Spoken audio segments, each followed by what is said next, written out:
our focus now onto community safety and security challenges faced by provinces. Joining me here to talk about this is Mpumalanga Community Safety Security Liaison, MEC Vusi Shongwe, as well as the North West SAPS Chief Director for Civilian Secretariat, Nikiwe Num. And you can be a part of the conversation tonight by sending through your questions and comments on 072-110-5584. As always, you tweet us at Newzroom 405.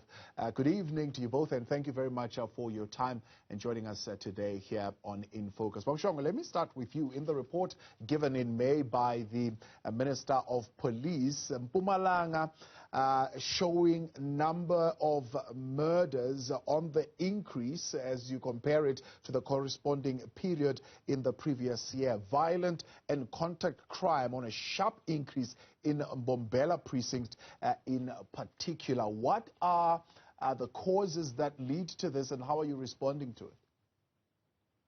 That's very much correct. You'll remember that I am reappointed to this particular responsibility 6 months ago. And the reason of the question you have raised, they are informed by a number of aspects. One of them, you'll remember that we were on lockdown level 5, and a number of people were not moving.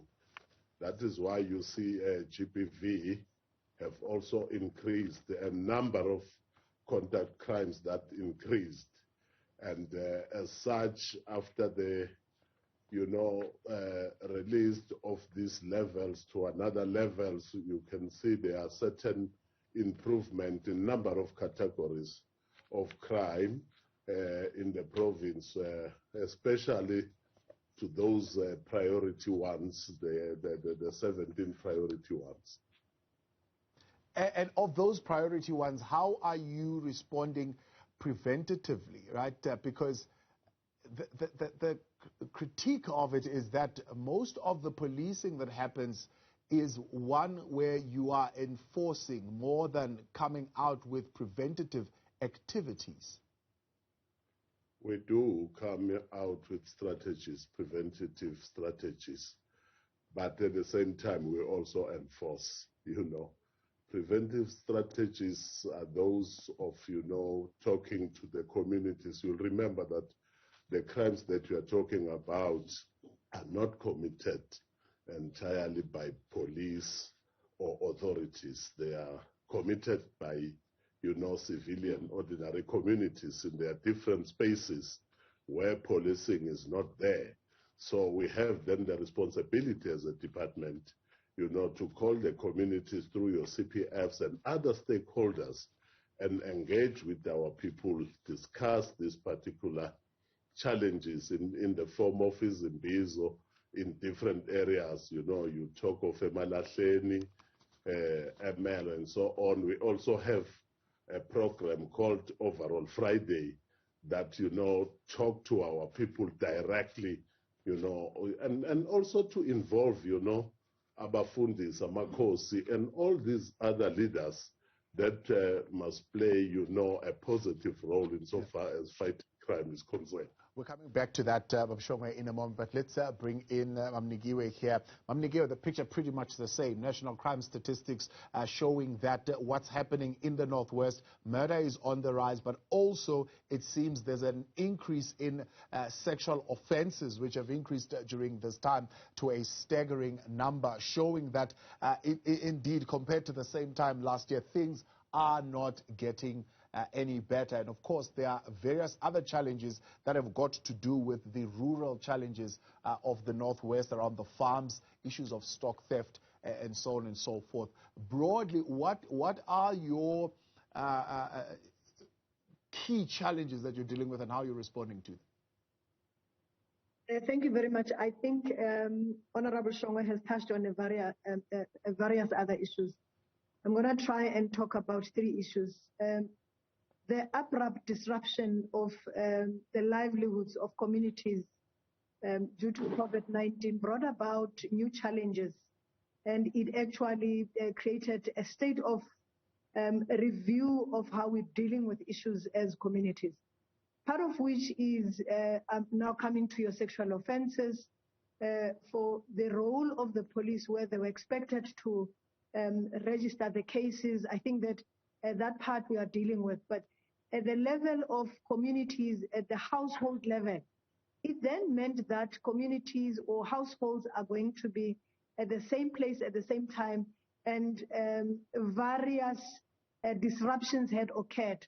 So there would have been very minimal activities that are taking place, which would have contributed as part of the larger factors that are facing us: your unemployment, your poverty levels, your underdevelopment, issues of skills that are facing our people. So the conformity into a single space had an impact, and in fact, it was bound to contribute to other crimes that are household-driven or other crimes that are supposed to be detected inside the household. But besides that, the police and the communities continue to work together, because the disruption also meant that your community-related structures, your non-profit institutions, your faith-based organizations, they for some period ceased to intervene and work with communities on a consistent and available basis. So that also had an impact on how we're dealing with issues. But as soon as the levels were brought down, there was a re-emergence and repackaging of what are the things that needed to do. In the Northwest in specific, we immediately had to reappoint patrollers in and around the Northwest, not only to deal with issues of COVID-19, but also to begin to do door-to-door to detect any crime-related safety compromise that our communities could be facing. We also funded your non-profit institutions in and around the province to ensure that in communities where they are able to work together with the household, particularly of vulnerable people, where you've got child-headed households, where you've got granny-headed households that needed help and that relied on government and community structures for survival. Let's continue on that note in a moment. Here on In Focus, we have with us Mr. Vusi Shongwe as well as Ms. Nikiwe Num, and they are speaking for the community safety departments in the Northwest as well as Mpumalanga. If you've got specific questions around those provinces and the crime situation there, send them through on 072-110-5584. You can tweet us tonight at Newzroom 405. Welcome back. As I mentioned earlier, we are interrogating tonight work and efforts by the community safety departments in Mpumalanga as well as the Northwest. We have with us Community Safety, Security and Liaison MEC Vusi Shongwe and the Northwest SAPS Chief Director for Civilian Secretariat Nikiwe Num. And you're a part of this conversation on WhatsApp tonight on 072-110-5584, or you are tweeting us at Newzroom 405. Shongwe, let's come back to you. You have articulated some of the challenges, particularly of not having police visibility in all areas at all times. However, I'd like to get a sense of what your demarcation strategy would be in order to enhance and facilitate rapid response. Yeah, that's a very good question. In each and every town of our province, we have police stations. Where we do not have police stations, we have satellite police stations. And sometimes we have mobile police stations in some areas, depending, you know, on the level of crime that that particular locality is infested with. And over and above that, we have our CPFs, you know, all around the province. And we have also the other helping hand, which is called TSMs. TSMs are tourist safety monitors, which are mainly guarding and protecting areas where we have our tourists, like your Kruger National Park, your Hazy View, you know, your God's Window, and other areas that is attracting, you know, mainly your tourists from overseas, from within the country and around our province. Yeah, I hear the integrated departmental approach and the multi-force type of strategy. Is it yielding the required results, right? And the required result is that at interface level, people in the province must have a contact point. I mean, is there adequate assurance that when people want that contact point is there, or there's a sense that these mobile police stations are sporadic? Sometimes they are there, sometimes they are not there. That is a very good question once more. You know, the contact person is everyone who is concerned about crime, including myself as an MEC for Community Safety, Security, and Liaison. I contact with people from time to time. Our offices as department as well, they from time to time communicate with the police station. There's that particular integrated approach from both the SAPS and us and the other security, you know, agencies in our province. So we are a force together, all of us, that tries by all means to be everywhere where it matters the most in our province. Stock theft and as well as game poaching in your province in particular, quite a serious and violent crime that continues to be committed. How are you responding to or intervening in that challenge? Yeah, we are intervening. You know, you're asking this question as last week we had a joint program with all our stakeholders looking specifically on the stock theft. That included my department, SAPS, and other security agencies. Unfortunately, we are bordering with Mozambique and Swaziland, and sometimes we do joint, you know, program with Swaziland and Mozambique police as well. You will remember that some of those animals are stolen from, you know, the other provinces as such. That is why you find us sometimes having the joint programs in dealing with that matter. And we visit also this called auction areas where they auction your livestock and so on and so on. And we also check with butcheries as well, you know, and educate them that, you know, by buying cows or cattle or sheep or goats that are not having, you know, permits or necessary documents that says this is a legitimate animal that you can buy. We also do that jointly with all the other stakeholders in making sure that everyone is playing a role in making sure that they become eyes and ears of the police and security agencies. What are those collaborative mechanisms that are in place? I tell you, for example, during the COVID time and people having to produce permits and so on and so forth, we saw a disconnect between operations happening in Mpumalanga and operations happening on the other side of the border, as if there is no collaborative mechanism in place. I'm just making that as one of the examples. But when you're talking now operations around stock theft, operations around poaching, what is the collaborative mechanism that's in place?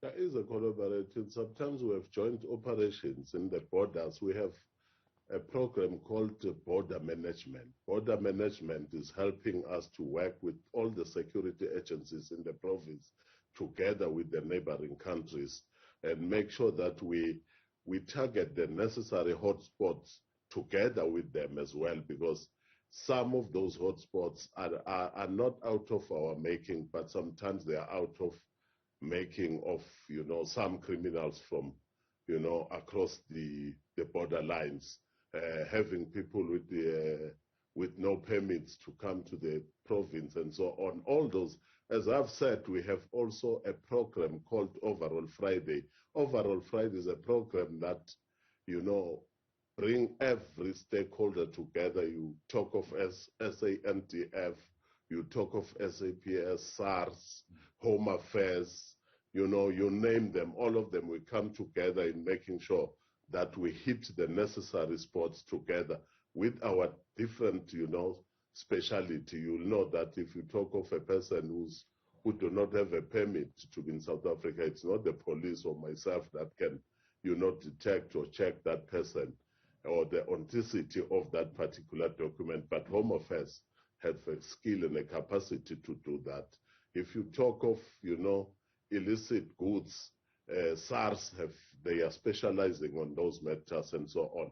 That is why we have this program called Overall Friday. We will be launching it. We have started working with it as I've come back to the department, but we will also be launching it formally in the province very soon. Nikiwe, could be having old numbers which were putting police stations in the Northwest at 82. This could have been 2 or 3 years ago. Have numbers improved? Are you having more police stations now? From the 82 you have, we've added a police station. We currently have a total of 83 police stations in the province. Those police stations are supported by, in some instances, contact stations or contact areas. And in some, you have satellite police stations where population growth and movement has actually increased in a policing instinct precinct, where you now have to create additional support to the SAPS so that, and it only happens in areas where you have a capacity required per shift for the SAPS to be able to manage the substantive station and also deal with either the satellite or the contact point. Currently, we have about 4 police stations that are underway, 3 of which have been built, but they are not functional yet. Today, in fact, we had a meeting to finalize and ensure that all those police stations, some are at 75%, some are at 90%.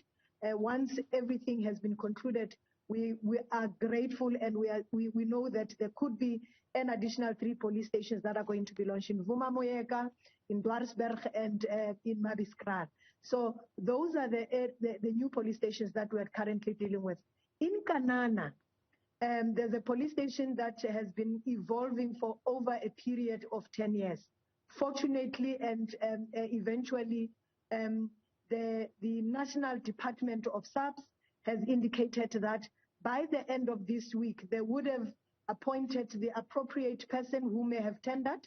And once that has been concluded, we know that the beginning of October, the site will be handed over and everything else will be done. So those are the kind of positive developments in capacitating and ensuring that issues of access is brought closer to communities.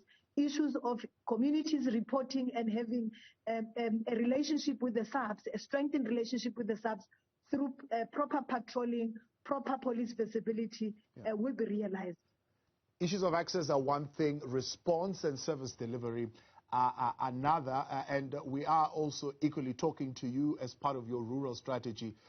Are you ensuring that those rural meetings with rural communities actually do happen? Bob Shongwe was saying they just had another one just a couple of weeks ago. How often do they happen, and how often do you enhance this awareness around the communities of what is available and where do they need to go? Since the arrival of COVID, there is what you call in the province your district coordinating councils, which are chaired by the district municipalities at a political level. That's where you have your district representatives of the SAPS.